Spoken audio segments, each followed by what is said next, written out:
यीशु मसीह की जय हो, यीशु मसीह की जय हो, यीशु मसीह की जय हो, यीशु मसीह की जय हो। नर्तन धार लिए परमेश्वर तेरी हो जय जयकार। नर्तन धार लिए परमेश्वर तेरी हो जय जयकार। तेरी हो जय जय, तेरी हो जय जय, तेरी हो जय जयकार।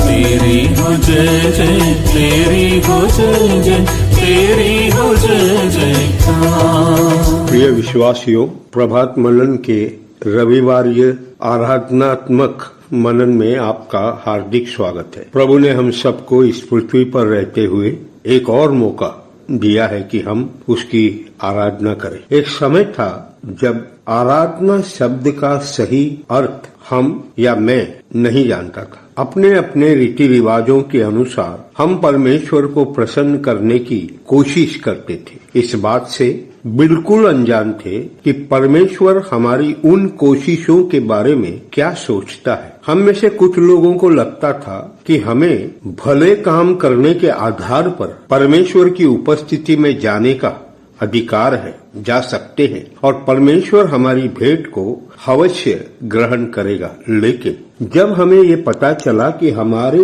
धर्म के काम परमेश्वर की दृष्टि में गंदे चित्रों के समान है, हम बिल्कुल चकित हो गए, हम निरुत्तर हो गए। हमें सोचने के लिए अभी और कुछ रह नहीं गया। लेकिन जिस परमेश्वर ने अपने लोगों और अपने वचन के द्वारा हमें अपनी गिरी हुई हालत को जानने में मदद किया, उसी परमेश्वर ने हमारे घबराए हुए हृदय को ये भी समझाया कि कैसे हम पाप की बिगड़ी हालत से उबरकर परमेश्वर की उपस्थिति में भी जा सकते हैं और परमेश्वर को भावता हुआ बलिदान या आराधना भी चढ़ा सकते हैं। प्रभु यीशु हमारा एकमात्र पर्याप्त मददगार है, ये जानने का सौभाग्य हमें मिला। हम पापियों को प्रभु यीशु के द्वारा परमेश्वर के संतान और सच्चे आराधक बनने का भाग्य प्रदान हुआ। प्रियो, आइए मेरे साथ इब्रानी 13 अध्याय का 15 पद को हम पढ़ते हैं। यहाँ लिखा है, इसलिए हम उसके द्वारा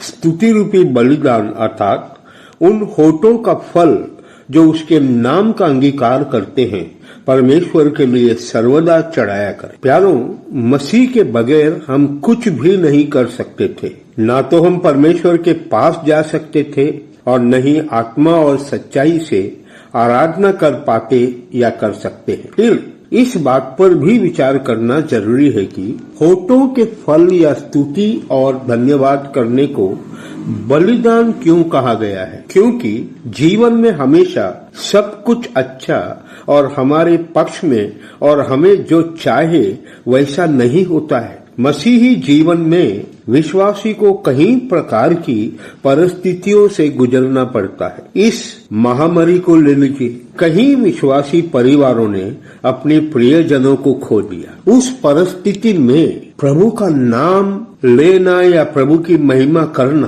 प्रभु तू भला है, दिल से कहना एक स्तुति रूपी बलिदान से कम नहीं है। ऐसा करना जरूरी और संभव है, लेकिन आसान नहीं है। इसलिए होठों से निकलने वाले प्रशंसा को बलिदान कहा गया है। आराधना साधारण परिस्थिति में तो हर कोई धन्यवाद, स्तुति, जय जयकार करता ही है। मुझे अच्छी तरह से याद है कि एक भाई शुक्रवार या शनिवार के दिन उसका बेटा बीमार होने के कारण मर गया। परिस्थिति ऐसी थी कि हम उसके फ्यूनरल, उसके गाड़ी जाने के समय उस भाई के पास भी नहीं जा पाए। आजकल के जैसे मोबाइल फोन का समय नहीं था। हम सब उस भाई और उसके परिवार की मनस्थिति के विषय में प्रार्थना कर रहे थे, प्रभु उनको अनुग्रह दे, उनको ताकत दे।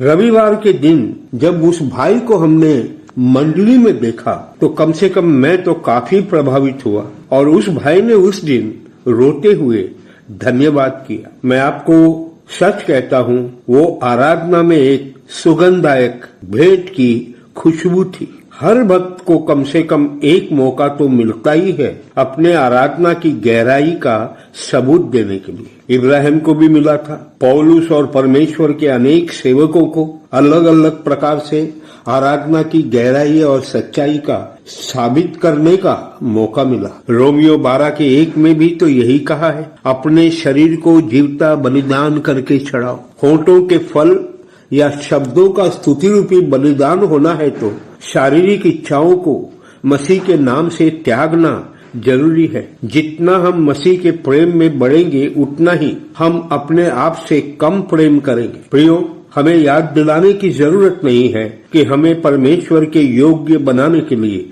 प्रभु यीशु ने खुद को बलिदान किया है। ये सच है कि शैतान हम सबके पीछे लगा है ताकि हम अपने महान परमेश्वर को ग्रहण योग्य भेंट न चढ़ा सके। लेकिन उतना ही बड़ा सत्य ये भी है कि परमेश्वर ने हमें सुरक्षित रहने के लिए और प्रभु की आराधना में आगे बढ़ने के लिए हर प्रकार का प्रबंध हमारे लिए उसने किया है। पवित्र आत्मा की सहभागिता और अगुवाई में रहते हुए, वचन से लिपटे हुए, संतों की संगति का सुंदर माहौल में हृदय से उभरने वाली स्तुति, प्रशंसा, धन्यवाद और तारीफ की जय जयकार करते हुए उस काम में आगे बढ़े जिसके लिए परमेश्वर ने हम मनुष्यों को बनाया था। आराधना के संबंध में हर तैयारी आदर और भय भक्ति के साथ हो तो निश्चित रूप में आत्मा और सच्चाई में प्रभु तक पहुंचेगी, प्रभु को भाएगा और हमारा जीवन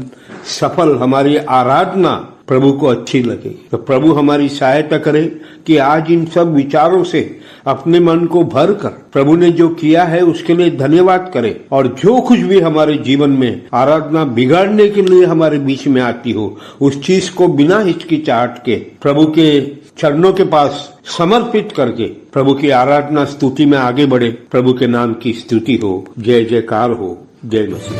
अनादीश्वर अरूपी आत्मा आराधना के योग। अनादीश्वर अरूपी आत्मा आराधना के योग। नर रूप लेकर जगत में आया नर को बचाने को। नर रूप लेकर जगत में आया नर को बचाने को। तेरी हो जय जय, तेरी हो जय जय, तेरी हो जय जयकार। तेरी हो जय जय, तेरी हो जय जय, तेरी हो जय जयकार। यीशु मसीह की जय हो, यीशु मसीह की जय हो। यीशु मसीह की जय हो, यीशु मसीह की जय हो। नर तन धार लिए परमेश्वर तेरी हो जय जयकार। नर तन धार लिए परमेश्वर तेरी हो जय जयकार।